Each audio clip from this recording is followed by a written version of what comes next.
അപ്പൊ 4 മാസം കൊണ്ട് 20 കിലോ കുറച്ച് ഹെൽത്തി ആയിട്ടാണോ ഈ കുറച്ചിരിക്കുന്നത്? തീർച്ചയായിട്ടും അത് അവരുടെ അടുത്ത് തന്നെ ചോദിച്ചാൽ പറയും അവരുടെ അതെ, അഭിപ്രായം. അത് ഞാനാണ് എന്ന് പറഞ്ഞിട്ട് നമ്മളല്ല പറയേണ്ടത്, അവര് പറയും. അല്ല, ഞാൻ ആ വീഡിയോ ഇട്ട് കഴിഞ്ഞപ്പോഴത്തേക്ക് അത് ഞാനാണ് അതിന്റെ അവകാശം, അല്ലെ ഞാനാണ് ആ വെയിറ്റ് കുറച്ചെന്ന് പറഞ്ഞ് ഫേസ്ബുക്കിൽ വന്ന് ആ ഒരു കമന്റ് ഇട്ടിട്ടുണ്ട്. ഞാനത് പിൻ ചെയ്ത് വെച്ചിട്ടുണ്ട്. അപ്പൊ എന്നോട് പലരും ചോദിച്ചു എന്തുകൊണ്ട് ഫേസ് നമ്മൾ ആരുടെ അനുവാദം ഇല്ല, അത് നമുക്ക് വരുന്ന റിസൾട്ടുകളൊക്കെ നമ്മൾ ഒരിക്കലും ഒരു ഫേസ് റിവീൽ ചെയ്യാറില്ല. പിന്നെ ആൾക്കാരുടെ നമ്മൾ ഇത്രയും 127 ബാച്ച് ഉണ്ടായിട്ടും പലരെയും നേരിട്ട് കൊണ്ടുവരുന്നത് തന്നെ അവരുടെ സമ്മതത്തോടു കൂടി ചോദിച്ചതിന് ശേഷം മാത്രമേ. കഴിഞ്ഞ ദിവസം ഒരു മിസ്റ്റേക്ക് പറ്റി.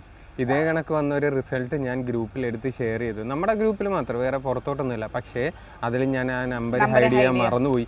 പക്ഷേ ആ ക്ലയൻസിനെ നമ്മുടെ ഗ്രൂപ്പിൽ നിന്ന് തന്നെ ഒരുപാട് പേര് ഡിസ്റ്റർബ് ചെയ്തു എന്നും പറഞ്ഞ് പലവട്ടം എനിക്ക് മെസ്സേജ് അയച്ചു. അതെനിക്കൊന്നും ചെയ്യാൻ പറ്റാത്ത ഞാനത് മറന്നുപോയി. ഒരു മോട്ടിവേഷൻ ആവാൻ വേണ്ടിയിട്ടാണ് നമ്മൾ ആ റിസൾട്ടുകൾ ഷെയർ ചെയ്യുന്നത്. അപ്പോൾ അതുകൊണ്ടാണ് ആ ഫേസ് അല്ലെങ്കിൽ അവരുടെ നമ്പർ നമ്മൾ ഹൈഡ് ചെയ്യുന്നത്. വായോ, ഞാനൊരു PCOD റിസൾട്ട് അപ്പോൾ 20 കിലോ കുറച്ച് കാര്യം പറഞ്ഞപ്പോഴേക്കും ഹെൽത്തി ആയിട്ടാണ് കുറച്ചേത് ചോദിച്ച്. PCODക്കാരാണ് ഏറ്റവും കൂടുതൽ ബുദ്ധിമുട്ടുന്നത് അല്ലേ? ദേ ഹായ് ഗൈസ്, എനിക്ക് നല്ല മാറ്റമുണ്ട് കേട്ടോ. കാരണം PCOD ഉള്ളത് കൊണ്ട് എനിക്ക് പീരീഡ്സ് 2 months ഒക്കെ ആകുമ്പോഴാണ് വന്നുകൊണ്ടിരുന്നത്. ഇപ്പം 7 കിലോളം കുറഞ്ഞിട്ടുണ്ട്. ഞാൻ നല്ല ഹാപ്പിയാണ്. താങ്ക് യു നാത്തൂൻസ് ടീം. ഈ വ്യക്തിയുടെ നേരിട്ടുള്ള റിവ്യൂ ഞങ്ങൾ കൊണ്ടുവരുന്നതാണ്. കാര്യം ഇന്നിപ്പോൾ അയച്ചു ഇയാളുടെ നമ്മൾ കാണാൻ പോകുന്നത് കേട്ടോ. അപ്പം ഇല്ല വന്നിട്ടില്ല. അപ്പോൾ അങ്ങനെയുള്ള കാര്യങ്ങൾ ഇല്ല വന്നിട്ടില്ല. പിന്നെ അപ്പം അങ്ങനെയുള്ള നല്ല നല്ല PCODക്കാരിയാണ്. PCODക്കാരിയും തൈറോയിഡുകാരിയും റിസൾട്ട് ഏത് വല്ല ഹെൽത്ത് കണ്ടീഷൻ ഉള്ളതായിരുന്നു? ഇല്ല, നമ്മുടെ 121 ഓക്കെ. അപ്പോൾ PCOD അങ്ങനെയുള്ള അവർക്കാണ് ഏറ്റവും കൂടുതൽ നല്ല നല്ല റിസൾട്ടുകൾ. കാര്യം അത് അവരെ ഹൈലൈറ്റ് ചെയ്ത് പറയാൻ കാരണം അവർക്കാണ് എന്ത് ചെയ്താലും ക്രാഷ് ഡയറ്റ് പോലും എടുത്തിട്ട് വെയിറ്റ് കുറയാൻ പാട്. അപ്പോൾ വേറെ ഒന്നും ആലോചിക്കണ്ട, ഇതിൽ കൃത്യമായിട്ടോ വായോ. ഞാൻ മെയ് 5-നാണ് ഡയറ്റ് സ്റ്റാർട്ട് ചെയ്തത്. 80 കിലോ ആയിരുന്നു, ഇപ്പോൾ 72 കിലോ.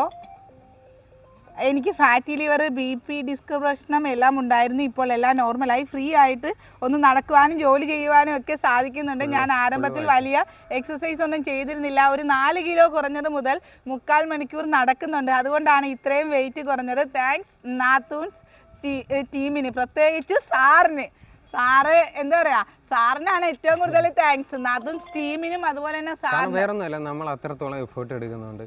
പല പല ഇഷ്യൂ ആയിട്ട് വരുന്നവർക്ക് വേണ്ടിയിട്ട് നമ്മളൊരു മാക്സിമം നമ്മളെ കഴിയുന്ന എക്സ്ട്രീം ലെവലിൽ നമ്മളെ ചെന്ന് സപ്പോർട്ട് ചെയ്യുന്നുണ്ട്. ഇത് ഫാറ്റി ലിവർ ഉൾപ്പെടെ വ്യത്യാസം വന്നെന്നാണ് പറഞ്ഞിരിക്കുന്നത്. അപ്പോൾ ഫാറ്റി ലിവർ ആയിക്കോട്ടെ PCOD ആയിക്കോട്ടെ, PCODക്കാർക്ക് ഇപ്പം ഒരു ചീപ്പ് എടുത്തല്ലേ, സോപ്പ് വാങ്ങിയ ചീപ്പ് ഫ്രീ എന്ന് പറയുന്നതാണ് PCOD ഫാറ്റി ലിവറുമായിട്ടുള്ള കണക്ഷൻ. അത് ശരിക്കും റിയലൈസ് ചെയ്യുന്നവരാണ് നമ്മളെ അത് അപ്രീഷിയേറ്റ് ചെയ്തുകൊണ്ട് പറയുന്നത്. അതെ അതെ, കിട്ടുന്നത് എന്നും നാച്ചുറൽ. അത് വരുന്നവർക്ക് മാത്രം അറിയാം, അല്ലെ ഉപയോഗിക്കുന്നവർക്ക് മാത്രം അറിയാവുന്ന പരമമായ ഒരു സത്യമാണ്. നമ്മുടെ കൂടെ കൂടുന്നവർക്ക് അത്രത്തോളം നല്ല ഹെൽത്തി ആയിട്ടുള്ള റിസൾട്ട്. അപ്പോൾ വെയിറ്റ് ഗെയിൻ ആണെങ്കിലും വെയിറ്റ് ലോസ് ആണെങ്കിലും ഇതേപോലെ ഹെൽത്തി റിസൾട്ട് നിങ്ങളെ വെയിറ്റ് ചെയ്തിരിക്കുന്നുണ്ട്. അപ്പോൾ ഈ PCODക്കാരെ നമുക്ക് ഉടൻ തന്നെ നേരിട്ട് കാണാം.